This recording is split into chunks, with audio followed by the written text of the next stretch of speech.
So from my right, Chris Carnegie, John Voit, A.J. Schurr, and Edgar Poe. So please state your name and organization and which player you would like to answer your question. We'll start with you, Ken. Ken Kreitzer, Sons of American Legion Radio. Congratulations, guys. Maybe to start with AJ, you really had to compete today. Overcame kind of some things in the start, but then you had your 2 touchdown runs and a great pass, Edgar. Just tell us about how the game flow went for you. The first half started off a little shaky. I missed a couple days of practice this week, just being banged up, and I think missing those reps kind of hurt me. But I was really proud of just how the team responded. You know, if things go your way or they don't go your way, just keep coming back and playing the next play. And I think we did a great job of that, especially in the second half. Defense played their butts off. They pitched a shutout in the second half, and that really helped us as an offense do what we needed to do to put us ahead. Just going to ask Chris Carnegie about the defense. Made a lot of stops, especially in the second half. What adjustments did you make, and then just tell us about your interception? At halftime, we came in obviously frustrated just because, you know, we felt like Bucknell was, you know, they were playing really well, but the mistakes that we made, you know, gave up the big scores, the 2 scores before the half, and you know, we just weren't content with how we were playing. We felt like we started focusing on things that we didn't focus on, that we didn't need to focus on, and so that's what we really paid attention to. The second half came out and did what we were supposed to do, and you know, just that's how things fell into place, and that's how I got the interception. I just asked Edgar, got to go back to you on your touchdown pass. Just take us through the play and what you're feeling about making an important touchdown like that.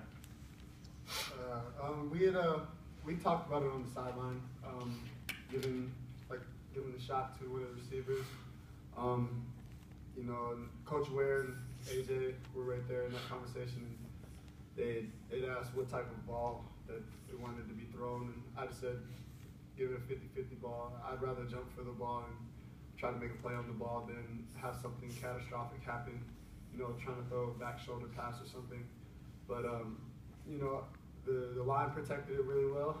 A.J. was able to get the ball out, and I'm happy that he trusted me enough to be able to go up and get the ball. And, you know, I feel like there's multiple guys on the team that could have made the same play. You know, I just happened to be the one that was called to do it today. And, you know, like AJ said earlier, we wouldn't have even been in that position if the defense hadn't played as well as they had in the second half. So, you know, it's a team effort all the way around. I'm just really proud of my guys. Go ahead, Rob. AJ, how do you prepare yourself for possibly entering a game when you're on the sidelines? You have no idea if the next play is going to happen, the play after that. How do you just get yourself like, okay, now it's my turn, what do I do? We stress to everybody who, you know, might be the next guy up, or, you know, even if you're 2 plays away from, you know, going in the game, knowing what the play call is, whether it's offense or defense, so you're in tune with the game. So if you know what the defense or the offense is running and on your side of the ball, and you can see what the defense is in, you know, you can take a mental rep and you're not out of the loop of what's going on. And then when guys come off the sideline, if you're not in the game, you're talking back and forth saying, hey, I saw this, or these guys are doing this when we, you know, line up like this. So you're always in tune to the game. That way, if you are called, the only thing you got to do is go out and, you know, play. But you've heard everything that's going on, and when you get out there and see it, it just all clicks. Go ahead, Sal. To any one of the guys, what was the halftime speech like in the locker room after, you know, they scored late? I think somebody came in and we kind of said, you know, it's on us. Mm-hmm. It's not drawing up some scheme that's going to, you know, not allow Bucknell to make a play. You know, it's always, it comes down to us doing our fundamentals, you know, doing our assignments and doing them to the best of our ability and just execute. So I think there were multiple guys just yelling, you know, it's up to us. You know, the coaches can't do it. They can't draw up something special that doesn't allow Bucknell to do anything. Mm-hmm. And I think a lot of guys took that to heart, kind of buckled down, and you know, finally realized, like, hey, whether it's working or it's not working, it's all about us. So. Did you get any of the offensive players together at halftime just to talk to them and stuff? Or? I think Kelvin White was the most vocal. He and Hugenberg came in, and that's really what they were stressing. And I think I heard Kelvin say it.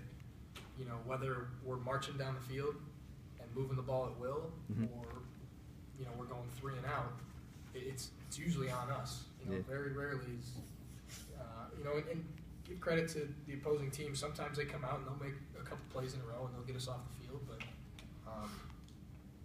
usually you can look at it and say, hey, we didn't block this guy, or we made the wrong read or something like that. So that's what they were stressing when they got in there. AJ, that throw for you, I mean, is that something you probably work on a lot? Just talk about how that, for you, how much that meant for you. That throw is kind of one of those, when I asked Edgar, what kind of throw do you want? Do you want me to try and throw it, behind you and away from the defender, or want me to try and lead you and hit you in stride, or just throw it up in the air?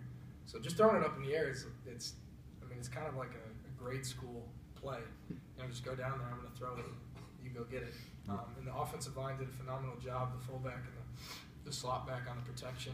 I don't think any time that we ran a play action pass today that I was sacked. So credit to them, they did a phenomenal job on all pass protections today. And Edgar made a heck of a play, just going and getting it.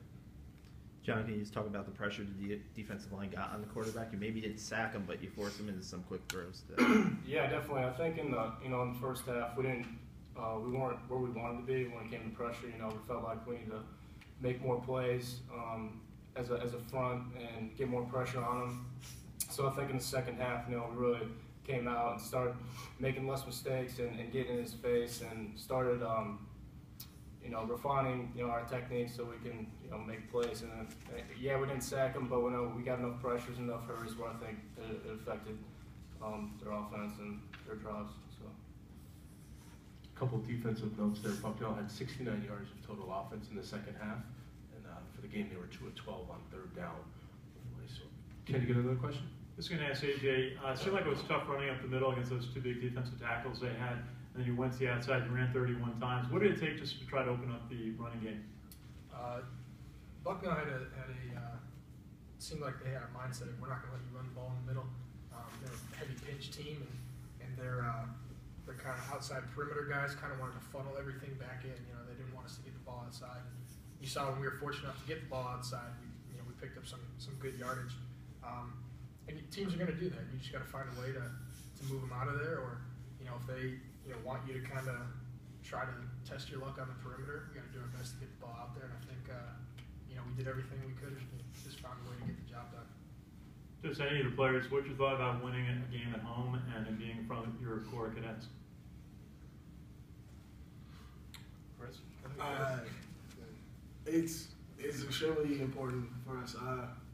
Obviously, we struggled the first half of the season. We were really close in a lot of games, and we just didn't do enough to get the wins. And you saw, as a team, we all just came together and saying, like, the second half of the season, we really just got to get together and fix those small things that we were messing up in the first half and try to get the thing turned around. And we came out early and weren't really getting the job done.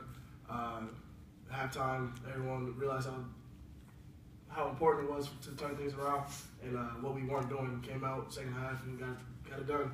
And in front of the court, it's extremely important, just because their spirit helps push us.